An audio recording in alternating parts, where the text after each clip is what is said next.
In high school, Bo Shed had everything going for him. He had a good sense of humor, was FCA president, and was an exceptional football player. Well, I was sitting there, and the coach goes, "What's your name, boy?" Put his hands on his hip and said, "What's your name, boy?" And I said, "My name's Bo Shed." He said, "How do you spell that?" And I said, B-O. And when I said that, everybody started laughing. I earned a starting position as nose guard on that team, and I was always too big to be a running back or too fat to be a quarterback. So I played on the offensive line and defensive line. Bo dreamed of playing football at the next level, and he was working to make it happen. My desire was to play college football and to go on to the University of Alabama and be a football player, and maybe, major in business and own my own hunting and fishing store. That was kind of my dream. He could have been a part of the team that led the University of Alabama to its national championship in 1992. But when a classmate ran a stop sign, Bo's dreams were shattered.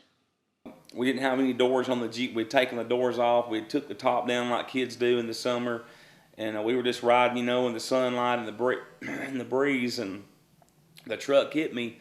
And as a result of that impact, my hip was broken, my pelvis was broken, and my leg was crushed. The Jeep flipped, threw me out onto the street. Bo was immediately med-flighted to Birmingham, where he spent 41 days in the hospital. The doctors tried to save it, but they had to amputate his right leg.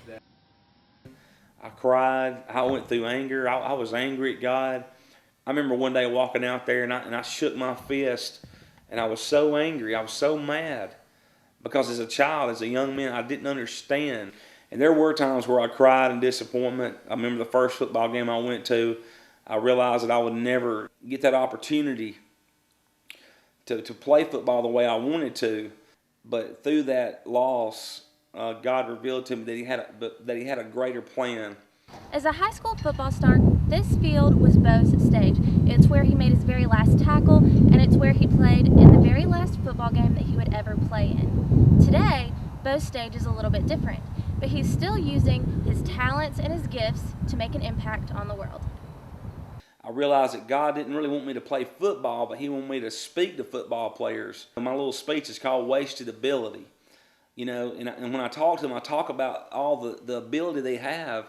They've got 2 arms, 2 legs, 2 feet, but they don't run to the football. They walk back to the huddle. They don't come off the ball with power. It's like they have all the ability in the world, but they're not using their full ability. Bo's 2 crutches form a cross. Not only is Bo a motivational speaker, but he has also traveled around Africa and the U.S. speaking about God's grace and reminding people to be thankful for what they have.